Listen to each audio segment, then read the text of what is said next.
All right. Hello and welcome, students. Myself, Kumar Saurabh. Today I'm present in front of you with yet another critical reasoning passage. First of all, we are going to analyze the passage. We are going to understand what the author is exactly trying to say.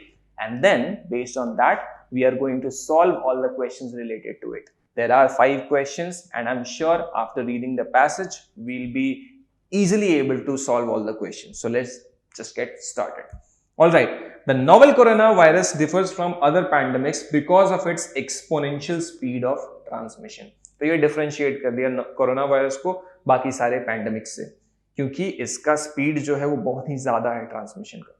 The coronavirus is a novel virus because the genetic RNA has undergone mutation recently to infect humans from an animal source, thus converting a zoonotic disease to an anthroponotic one. इतना dangerous क्यों है, speed बहुत ज्यादा क्यों है transmission की, और साथ ही साथ ये बाकी सारे वायरसेस से डिफरेंट क्यों है? तो इस सेंस में डिफरेंट है कि पहले ये चीज एनिमल्स में होती थी, तो इस वायरस ने क्या किया, अपना म्यूटेशन कर लिया और अब ये इंसानों को इफेक्ट कर रहा है. तो जानवरों से हटके अब ये इंसानों की तरफ चला गया. That is why it is different, it is new, it is unprecedented. Then, coronavirus RNA is new to the human immunological system. Therefore, there are a lot of unanswered questions with regard to immunity, recurrence, carrier state, treatment and vaccines. ठीक है, ये क्योंकि नया है तो इन सारे questions का शायद आंसर हमारे पास नहीं है. Then, the incubation period is 2 to 14 days. Everybody knows that अभी तक तो. However, research has revealed that the virus can remain in circulation for much longer in affected individuals even after the severe complications stop. ये भी आपने practically देखा होगा, कुछ लोगों ने unfortunately experience भी किया होगा. Let's move on. The economic status of a country influences implementation of its policies. अब economics पे आते हैं. As India is a lower middle income country with a healthcare expenditure that is constantly below 1.5% of GDP, it needs to be prudent and pragmatic in its approach to withstand it in the event of community spread. हमारे यहाँ वैसे भी health care में बहुत ज्यादा खर्चे होते नहीं हैं, तो वैसे सिचुएशन में हमें जो स्टेप्स लेना है वो बहुत ही प्रैक्टिकल और प्रैग्मेटिक होना पड़ेगा, तभी जाके हम लोग शायद कंट्रोल कर पाएंगे. Therefore, the government must focus on continued surveillance, prompt diagnosis and adopt robust treatment modalities to rescue morbidity and mortality. ठीक है, तो ये सारी चीजें करनी पड़ेंगी. सर्वेलेंस करना पड़ेगा, डायग्नोसिस का हमें टेक्नोलॉजी लाना पड़ेगा, स्टेप्स लेने पड़ेंगे, और साथ ही साथ जो ट्रीटमेंट मोडालिटीज हैं वो भी कॉम्प्रिहेंसिव लाना पड़ेगा, तभी जाके हम लोग इसका स्प्रेड और लोगों की जो मौतें हो रही हैं उसको रोक पाएंगे. Then, an increase in testing will identify the actual number of cases that would require quarantine and prompt treatment.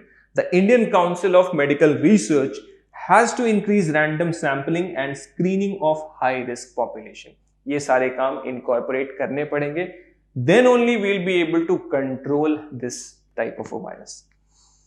Nationwide, the government has identified 75 government hospitals for testing and has allowed private labs with NABL accreditation to conduct real-time PCR assay of the RNA virus. अब इस passage में जो steps दिए गए हैं उसके बारे में आपको बताया जा रहा है.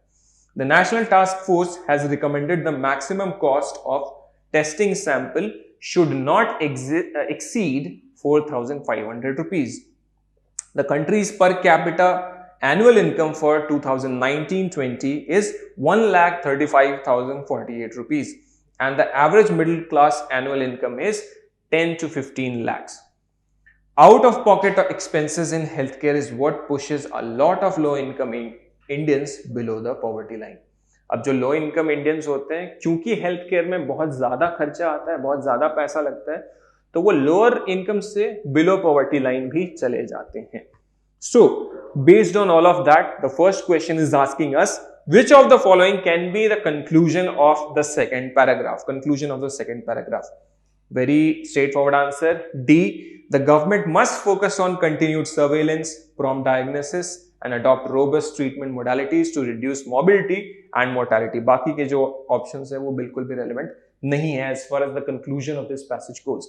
Next question, which of the following statement is the author most likely to agree with? Most likely to agree with. Here, the right answer is going to be D. The authorities must start testing random samples from various pockets of the country.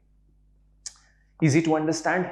Next question, the authors claim that there are a lot of unanswered questions with regard to immunity, recurrence, career state, treatment and vaccines played which of the following role in the argument. We have solved this type of question a lot many times now. Again, the right answer here is going to be not the premise but the conclusion. It forms the conclusion of the argument.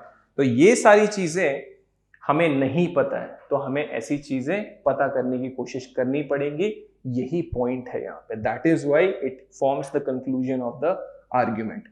Then next question, which of the following can be attributed to the author of the article? Here not very easy, but the right answer is going to be D. The government should restrict the movement of those individuals also who have recovered from the virus. क्योंकि ये reason यहाँ पे दिया हुआ था कि हो सकता है कि बहुत सारे केसेस में जो लोग रिकवर कर भी गए हैं उनमें भी वायरस एग्जिबिट करता है, एग्जिस्ट कर रहा होता है. तो potentially those people who have recovered from coronavirus sickness, they also pose a great danger to the unaffected population. So that is why D is going to be the right answer here. Moving on to the last question, which of the following we can't infer from the passage? The right answer here is going to be, we'll have to see. A, the virus originated in animals. No. B, India is lower middle income country. No.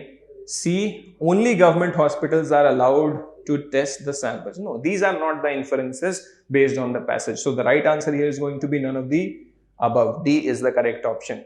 So this passage is complete. We have solved all the questions and I am really hoping that you guys have understood everything which I tried to discuss today.